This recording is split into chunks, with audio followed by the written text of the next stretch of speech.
Chapter 1. The Shadow Beneath the Sky. Rain lashed against the grimy window pane of Elias Thorne's penthouse apartment, each droplet a tiny, insistent hammer against the opulent silence. He swirled the amber liquid in his glass, the ice clinking like miniature chimes. Outside, the city lights blurred into streaks of molten gold, a stark contrast to the perpetual twilight that seemed to cling to his soul. Elias was a titan, a name synonymous with innovation, wealth, and an almost chilling detachment.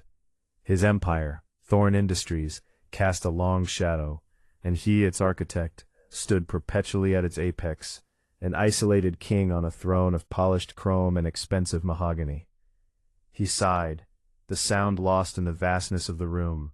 Success, it seemed, was a lonely summit.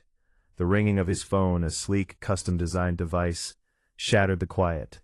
"Yes, Sarah," he said, his voice devoid of warmth. Sarah, his executive assistant, was the gatekeeper to his world, efficient and utterly professional.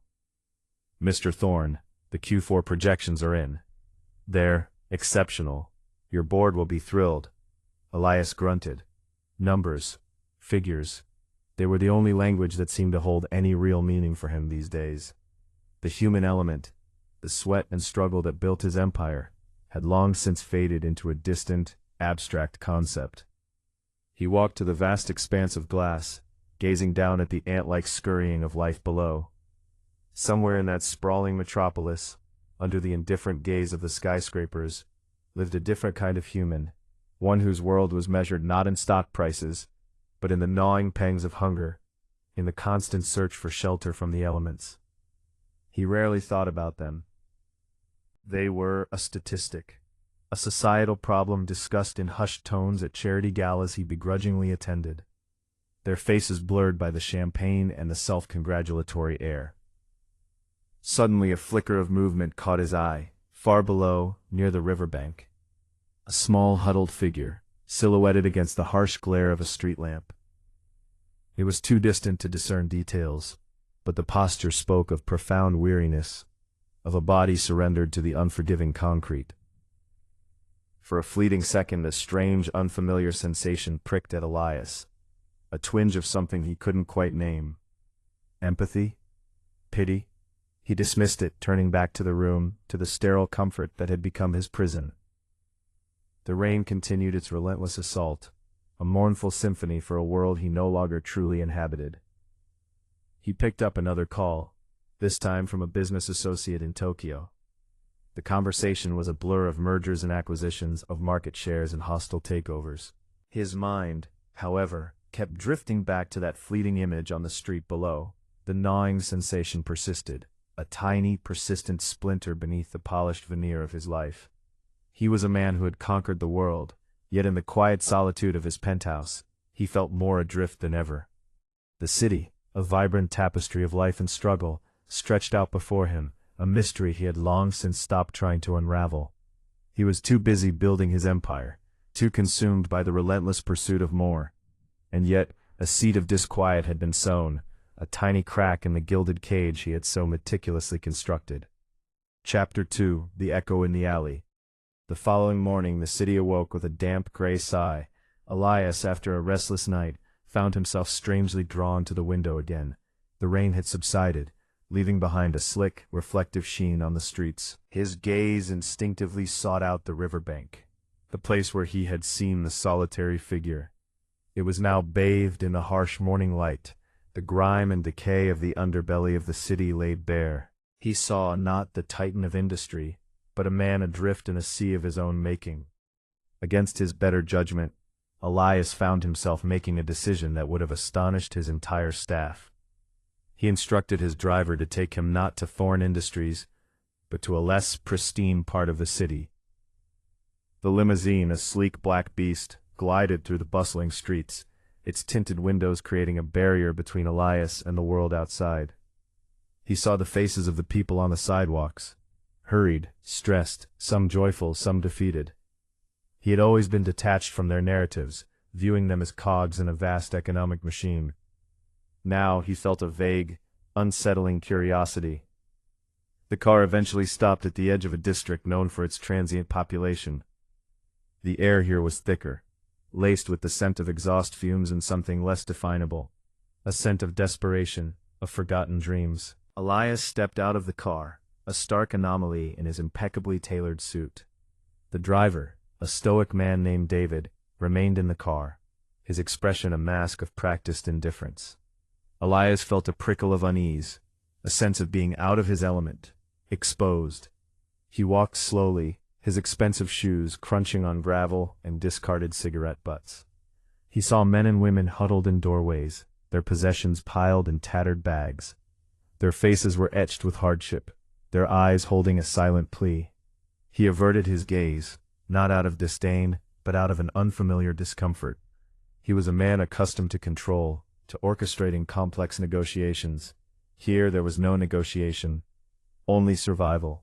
Then he saw her, sitting on a flattened cardboard box. Her back propped against a damp brick wall, was a woman.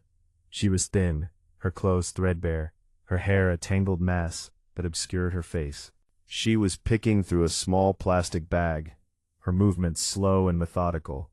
Elias paused, a strange pull drawing him closer. He could see her hands, rough and calloused, her nails broken. She looked up, and for a moment her eyes met his. They were a startling shade of blue, weary, but not entirely devoid of a flicker of something akin to resilience. The briefest of encounters, yet it resonated with a force Elias couldn't comprehend. He felt an urge to speak, to ask, what? He didn't know. The words caught in his throat. He simply stood there, a silent observer in a world that was both foreign and disturbingly familiar. Chapter 3. The Common Ground. The woman in the alley, her name was Anya, didn't flinch at the sight of Elias Thorne. Years of navigating the harsh realities of street life had rendered her largely immune to the shock of the unexpected, especially when it came in the form of a man in a suit who looked as out of place as a peacock in a pigeon coop. Her blue eyes, clouded with a perpetual fatigue, registered his presence with a detached curiosity. She had seen all manner of people pass through her transient existence, the apathetic, the curious, the cruel. He was just another in a long line. Elias, on the other hand, was adrift. He had expected to feel a surge of pity, perhaps a pang of guilt, but what he felt was more complex. It was a disarming lack of judgment in Anya's gaze, a quiet acceptance of her circumstances that somehow made his own life feel ostentatious. He cleared his throat, the sound unnaturally loud in the hushed stillness of the alley. "Good morning," he managed, his voice stiff. Anya offered a faint, almost imperceptible nod. Her hands continued their meticulous sorting of the meager contents of her bag. "Is there anything I can do?" Elias asked, the words feeling ludicrously inadequate. He who could broker multi-billion-dollar deals was reduced to offering vague assistance to a stranger on the street. Anya finally looked at him fully, a ghost of a smile touching her lips. It wasn't a smile of amusement, but of gentle weariness. "Just passing through, are you?" she said, her voice raspy but clear. The question, simple yet profound, hung in the air. Elias realized with a jolt that she was right. He was a visitor, an intruder in her world. "Something like that," he admitted, feeling a blush creep up his neck. He reached into his inner jacket pocket, his hand fumbling for his wallet. He pulled out a crisp $100 bill, the smooth paper feeling strangely alien in his palm. He extended it towards her. "Perhaps this will help." Anya's gaze flickered to the money, then back to his face. She didn't immediately reach for it. Instead, she said, "You look like you're carrying a heavy load yourself, mister." Elias blinked, taken aback. He was used to people seeking something from him, not observing him with such quiet perception. He was a man who projected an aura of invincibility, a carefully constructed facade. Yet this woman, with nothing but the tattered clothes on her back, saw through it. I'm fine," he stammered, a rare moment of vulnerability cracking his composure. Anya's eyes softened, a flicker of understanding passing between them. She finally took the bill, her fingers brushing his. Her touch was surprisingly warm, a stark contrast to the chill in the air. "Thank you," she said, her voice barely a whisper. She then resumed her task, as if their brief interaction had been no more significant than a ripple on a vast ocean. Elias stood there for a moment longer, a profound sense of dislocation washing over him. He had come to this alley seeking, he didn't even know what. Perhaps a fleeting glimpse of the other, a moment of detached observation. Instead, he had found himself glimpsed. He had been seen, truly seen, by someone who had no reason to care about his reputation or his wealth. He turned and walked back towards his waiting car, the $100 bill a small, insignificant token of an encounter that had somehow shifted something within him. The city still bustled, the traffic still roared, but Elias Thorne felt as though he had just stepped off a familiar path and into uncharted territory. Chapter 4: The Unseen Threads. The encounter with Anya left a persistent echo in Elias's mind. He found himself replaying their brief conversation, dissecting her words, the quiet dignity in her demeanor. It was a stark contrast to the frantic, often superficial interactions that populated his professional life. He was accustomed to transactional relationships, where value was measured in tangible assets and strategic advantage. Anya, with her simple observation and quiet gratitude, had offered something intangible, something that resonated on a deeper frequency. He returned to Thorne Industries, the gleaming skyscraper a familiar bastion of his power. Yet the polished corridors and hushed offices felt somehow less substantial. The faces of his employees, once a blur of efficient service, now seemed to hold individual narratives he had previously overlooked. He found himself observing them more closely, wondering about their lives outside the confines of their work. Did they have families, hopes, fears? He had always assumed their lives revolved around their jobs, their dedication to Thorne Industries. Now, he questioned that assumption. During a board meeting, while his colleagues debated the finer points of market expansion, Elias found his mind drifting. He imagined Anya, searching for a safe place to sleep, her stomach aching with hunger. He pictured the desperation in the eyes of others he had seen in the alley, their stories untold, their voices unheard. He felt a sudden, almost overwhelming sense of detachment from the meticulously crafted arguments being presented. The numbers, the projections, the endless pursuit of profit, it all seemed strangely hollow in the face of genuine human need. He tried to focus, to re-engage with the discussion, but the image of Anya's blue eyes persisted. He realized how little he truly understood about the world beyond his own carefully curated existence. He had built an empire, but in doing so, he had also built walls that separated him from the very people his innovations were, in theory, meant to serve. He had always believed in progress, in innovation for the betterment of society, but his definition of betterment had become increasingly abstract, detached from the tangible realities of everyday life. Later that day, Elias found himself in his private library, a room filled with leather-bound books he rarely had time to read. He pulled out a volume of poetry, a genre he had once enjoyed, but had long since abandoned in favor of business journals and economic reports. He flipped through the pages, his finger landing on a poem about interconnectedness, about the unseen threads that bind humanity together. The words, once mere literary constructs, now seemed to carry a new weight, a profound truth he had somehow missed. He thought about the intricate supply chains that fueled his company, the global network of resources and labor. He had always viewed these as purely economic entities, mechanisms for profit. But what if they were more? What if they were also threads, connecting people across vast distances, weaving a complex tapestry of shared existence? And what about the people at the very edges of that tapestry? Those who were frayed, broken, or simply overlooked?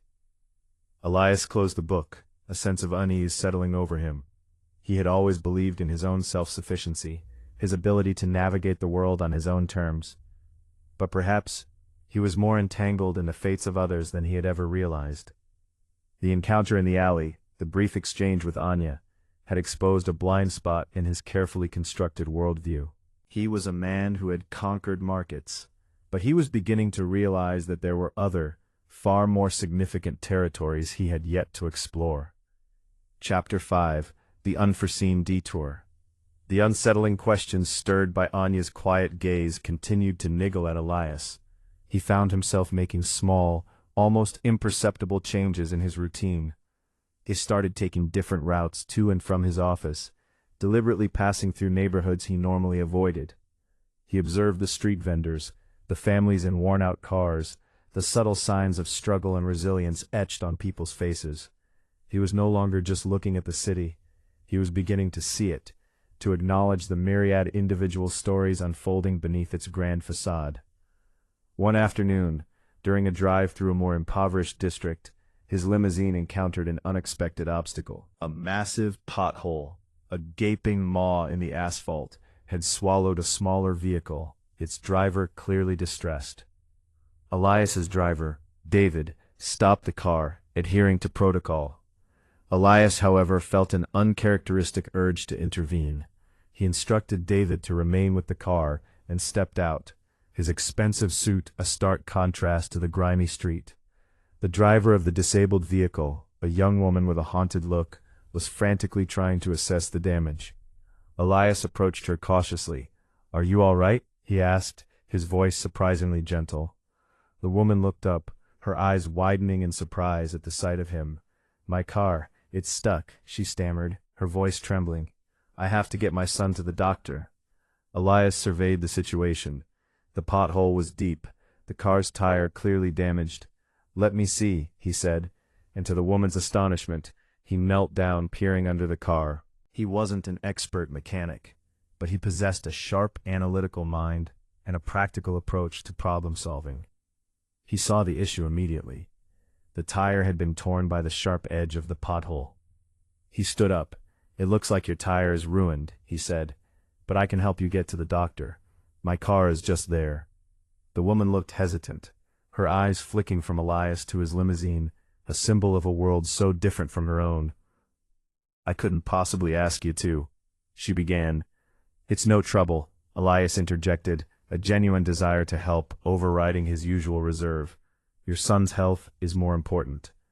He led her to his limousine, David opening the door with practiced efficiency.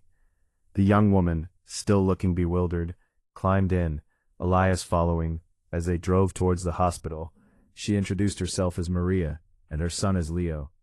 Leo, a small boy with large, curious eyes, was clutching a worn teddy bear. Elias found himself engaging in conversation, asking about Leo's condition, about their lives. Maria, initially shy, gradually opened up, sharing the struggles of single motherhood, the constant worry about making ends meet, the challenges of navigating a city that often felt indifferent to their needs. Elias listened, truly listened, not as a CEO analyzing a market, but as a human being connecting with another. He heard the quiet desperation in her voice, but also the fierce love she had for her son, the unyielding spirit that kept her going. He offered to have her car towed and repaired, and to arrange for a driver to take her home once Leo was seen. Maria, overwhelmed by his kindness, could only offer tearful thanks. As the limousine pulled away from the hospital, Elias watched Leo, now more relaxed, pointing out the sights to his mother. The encounter had been unplanned, a deviation from his meticulously scheduled life, yet it felt profoundly significant. He had stepped out of his gilded cage, not to observe from afar, but to actively participate, to offer a hand of assistance. The threads of connection, unseen before, were beginning to become visible, weaving a new pattern into the fabric of his existence. Chapter 6: The Weight of Responsibility. The drive back from the hospital was a quiet one. Elias watched the city lights blur past the windows of his limousine, but his mind was no longer occupied with financial reports or corporate strategy. He was thinking about Maria and Leo, about the precariousness of their lives, about the sheer luck that had kept him insulated from such struggles for so long. He had provided a temporary solution, a moment of respite, but he knew it wasn't a permanent fix. The system that allowed for such disparities to exist remained firmly in place. Back in his penthouse, the silence felt heavier than usual. The opulence that surrounded him, once a source of comfort and pride, now felt like a monument to his isolation. He had the power to orchestrate global markets, to shape industries, yet the basic needs of individuals like Maria and Leo often fell outside his immediate purview. He had always operated under the assumption that his success, His contribution to the economy was enough. But was it? The next day, Elias found himself making another call that would have surprised his colleagues. He contacted his head of corporate social responsibility, a woman named Eleanor Vance, a pragmatic and driven individual he had largely kept at arm's length. "Eleanor," he began, his voice firm, "I want to revisit our philanthropic initiatives. I want them to be more impactful, more direct." Eleanor, accustomed to Elias's typically hands-off approach to such matters, was taken aback. "Impactful, Mr. Thorne? In what way?" "I want us to move beyond donations and sponsorships," Elias explained, choosing his words carefully. "I want Thorne Industries to actively engage with communities in need, to identify real problems and devise tangible solutions, not just in terms of financial aid, but in terms of creating opportunities, providing resources, and fostering genuine change." Eleanor listened, a mixture of surprise and burgeoning enthusiasm on her face. This was a significant shift in Elias Thorne's usual modus operandi. He was known for his shrewd business acumen, his laser-like focus on profit margins. This was different. This was responsibility. "We can certainly explore that, Mr. Thorne," Eleanor said, her voice regaining its professional tone. "We have programs in place, but perhaps they need reevaluation. We can conduct in-depth needs assessments in various communities, identify areas where Thorne Industries can make a tangible difference." "Precisely," Elias confirmed. "I want to hear your proposals, concrete, actionable plans, and I want to be personally involved in overseeing them." This last statement was perhaps the most surprising. Elias Thorne, the man who delegated everything, now wanted to be hands-on. Over the following weeks, a palpable shift began to occur within Thorne Industries. Elias, still immersed in his corporate duties, dedicated significant time and energy to his new philanthropic agenda. He met with community leaders, listened to the stories of those struggling to make ends meet, and challenged Eleanor and her team to think outside the box. He wasn't just writing checks, he was investing his intellect, his strategic mind, into addressing societal issues. He began to see the complex web of challenges faced by those on the margins. A lack of affordable housing, inadequate access to education and health care, systemic barriers to employment. He realized that simply offering money was like applying a Band-Aid to a gaping wound. True change required a deeper, more systemic approach. The weight of this responsibility, once distant and abstract, now felt very real, pressing down on him. He had the resources, the influence, and now a burgeoning understanding that he had a moral obligation to use them for more than just personal gain. The gilded cage was slowly, almost imperceptibly, beginning to creak open. Chapter 7. A glimpse of the other side. The new direction within Thorne Industries, spearheaded by Elias's renewed focus on social responsibility, began to yield tangible, albeit small, results. Eleanor Vance's team, energized by Elias's direct involvement, launched pilot programs aimed at providing job training and placement services for individuals facing significant barriers to employment. One such program focused on a community center in a district not far from where Elias had first encountered Anya. Elias decided he needed to see these initiatives firsthand. He instructed David to drive him to the community center, not in his usual limousine, but in a less conspicuous, high-end sedan. He wanted to observe without the usual fanfare, to see the program's impact, without the imposing presence of his corporate empire. Upon arrival, the atmosphere was vibrant, a stark contrast to the quiet desperation he had witnessed in the alleyways. Children's laughter echoed from a nearby playground, and the air buzzed with the sounds of people engaged in various activities. Elias, dressed in smart casual attire, walked through the center, observing the training sessions. He saw individuals learning new skills, their faces alight with concentration and a budding sense of hope. He spoke with some of the participants, listening to their stories.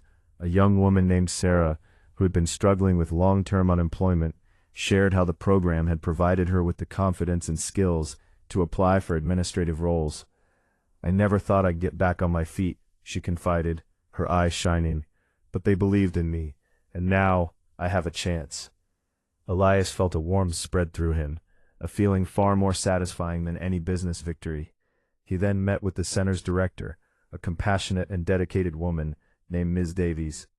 She spoke passionately about the challenges they faced: funding shortages, the need for more resources, and the constant struggle to reach those most in need.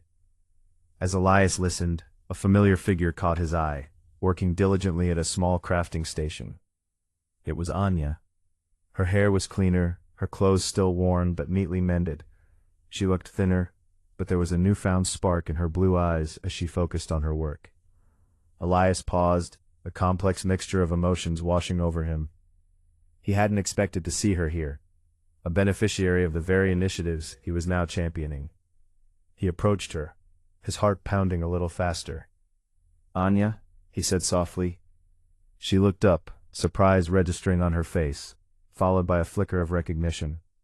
Her expression was unreadable for a moment. "You," she said, a hint of a smile playing on her lips.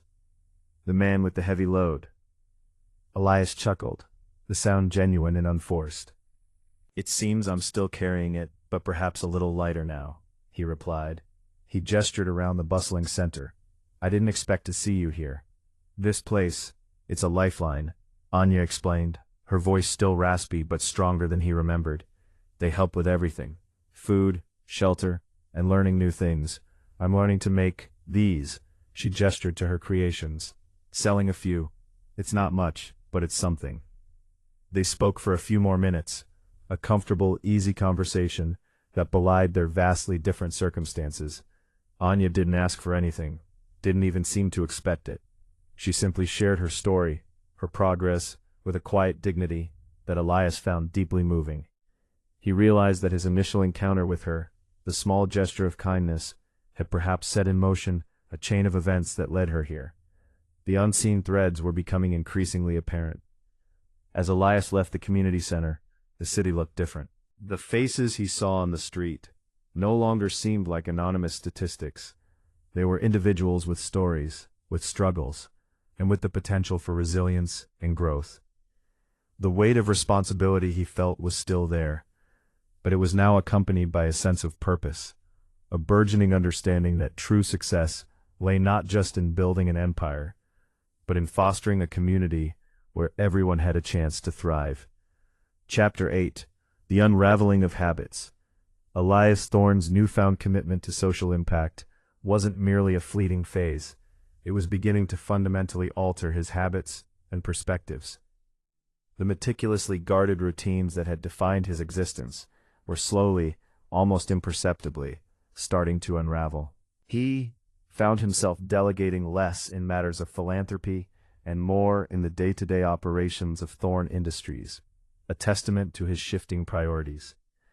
His board members, initially bewildered by his sudden interest in community outreach, were now growing accustomed to his focused questions about the ethical implications of their business practices.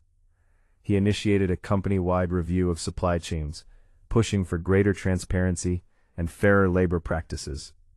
This wasn't about altruism alone.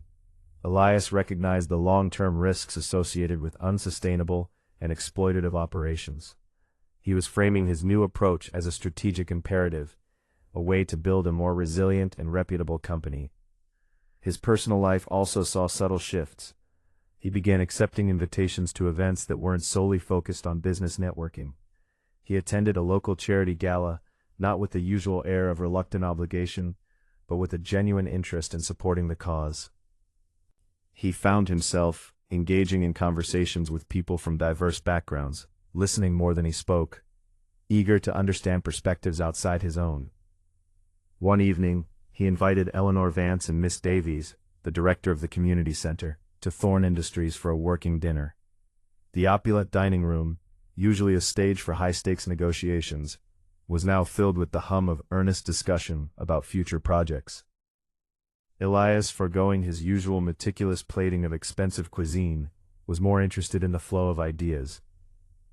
"We need to scale this program, Eleanor," Elias stated, gesturing towards Miss Davies. "The demand is clearly there. We need to identify other communities with similar needs and replicate this model. But we need to do it sustainably, not just with Thorne Industries resources, but by empowering these communities to become self-sufficient." Miss Davies, her initial nervousness giving way to enthusiasm, outlined her vision. "We're exploring partnerships with local businesses, Elias," she said, using his first name with growing ease. "The idea is to create a network of support where successful entrepreneurs can mentor new ones, where job placements are prioritized for program graduates. It's about building a local ecosystem of opportunity." Elias listened intently, his mind already strategizing. He saw the potential for Thorn Industries to act as a catalyst, providing initial funding and expertise, but ultimately fostering local ownership and leadership. He recognized that genuine change couldn't be imposed from the top down, it had to grow organically from within the communities themselves. He also found himself making more impromptu visits to the community center, often with David driving him. He'd bring books for the children, or small donations of much-needed supplies. He wasn't seeking recognition. In fact, he preferred to keep these visits low-key. He was simply present. He was learning to navigate the complexities of human need, to understand that sometimes the most valuable resource he could offer was his attention, his willingness to be a consistent, reliable presence. The old Elias Thorne, the detached titan of industry, was still present, but he was evolving. The walls he had built around himself were not crumbling, but rather, they were being reconfigured, allowing in new light, new perspectives, and a deeper understanding of the interconnectedness of his own success with the well-being of others. The unraveling of his old habits was not a sign of weakness, but of a profound and necessary transformation. Chapter 9. The Ripple Effect. The initiative spearheaded by Elias Thorne and the dedicated team at Thorn Industries began to create a palpable ripple effect, extending far beyond the immediate beneficiaries. The success of the job training and placement program at the community center became a beacon of hope, attracting attention from other organizations and even local government officials. Elias, recognizing the potential for broader impact, initiated a series of forums that brought together business leaders, community organizers, and policymakers. The goal was to foster collaboration and share best practices, moving beyond the traditional adversarial relationships that often characterize these groups. He used his considerable influence to convene these meetings, creating a platform for dialogue and problem-solving. At one such forum, Elias found himself sitting next to a prominent real estate developer, a man known for his aggressive expansion into urban areas. They had always been rivals in the business world, their dealings often tense. However, Elias used the opportunity to engage him on the importance of integrating affordable housing and community support services into new developments. "It's not just about building structures, Robert," Elias argued, his tone persuasive rather than confrontational. "It's about building communities. When people have stable housing, access to jobs, and a sense of belonging, they become a stronger, more vibrant part of the city. That, in turn, benefits everyone, including businesses like yours." Robert, initially skeptical, he saw the genuine passion in Elias's eyes, the well-researched data he presented, and the compelling testimonials from individuals who had benefited from Thorn Industries programs. For the first time, Robert began to consider the social impact of his own ventures, not as a regulatory hurdle, but as a potential avenue for long-term value creation. Meanwhile, at the community center, Anya was thriving. Her craft sales were steadily increasing, and she had even begun mentoring newer participants in the program, sharing her own journey and offering encouragement. She had found a sense of purpose and belonging that had eluded her for years. She often saw Elias at the center, though their interactions remained brief and respectful. She saw him not as a distant benefactor, but as a fellow human being, invested in the well-being of their shared community. One afternoon, Elias found Anya teaching a small group of newcomers the basics of her craft. He paused to watch, a quiet satisfaction filling him. He saw the patience in her instruction, the empathy in her gaze as she guided their hands. It was a far cry from the solitary figure he had first encountered in the alley. Later he spoke with Anya.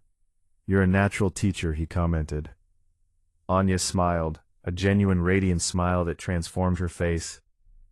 "I'm just passing on what I've learned, Elias. Everyone deserves a chance to learn and grow." Her words resonated deeply with him. He realized that the ripple effect he was trying to create was not just about programs and policies. It was about fostering a culture of mutual support, about recognizing the inherent value and potential in every individual. The transformation within Elias Thorne was becoming more profound. He was no longer just a CEO. He was becoming a bridge builder, a facilitator of change, and a testament to the idea that success could be measured not only in profit margins, but in the positive impact one had on the lives of others. The gilded cage had not just opened, it was slowly being dismantled, replaced by a more expansive and meaningful vision of his place in the world. Chapter 10. The Architect of a New Foundation. The transformation of Elias Thorne was no longer a subtle shift. It was a fundamental redefinition of his purpose. The man who had once been solely defined by his empire, by the relentless pursuit of profit, now found his greatest fulfillment in the intricate work of building a more equitable society. Thorne Industries, under his renewed leadership, was not just a business. It was a force for positive change, its operations guided by a strong ethical compass and a deep commitment to social responsibility. The pilot programs that had begun in a single community center had been successfully scaled, replicated in cities across the nation.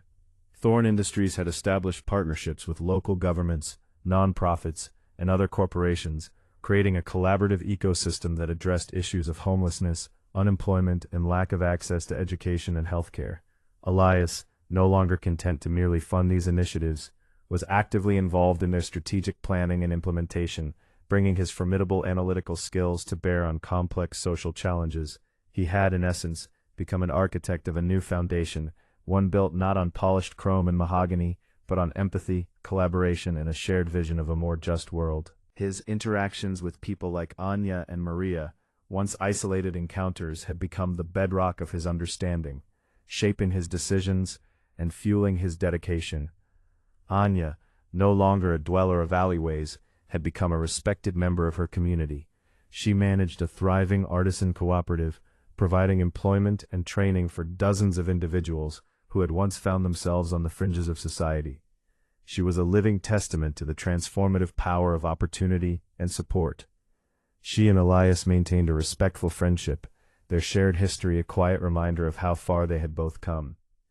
One crisp autumn afternoon, Elias stood on the rooftop of Thorne Industries headquarters, not gazing at the distant cityscape with the detachment of a king, but with the keen eye of a builder surveying his work. Below, the city was a vibrant tapestry of life, and he felt a profound connection to it, a sense of belonging he had never experienced before. He had learned that true wealth wasn't measured solely by financial assets, but by the strength of the community one helped to build, by the lives one positively impacted, and by the legacy of positive change one left behind. The gilded cage had not just been opened, it had been dismantled brick by brick, replaced by a broader vision, a deeper understanding, and a purpose that extended far beyond the confines of his own success.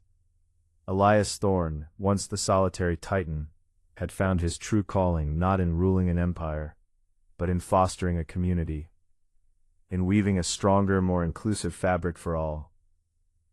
The architect of Thorne Industries had become the architect of hope, building a future where opportunity wasn't a privilege, but a fundamental right.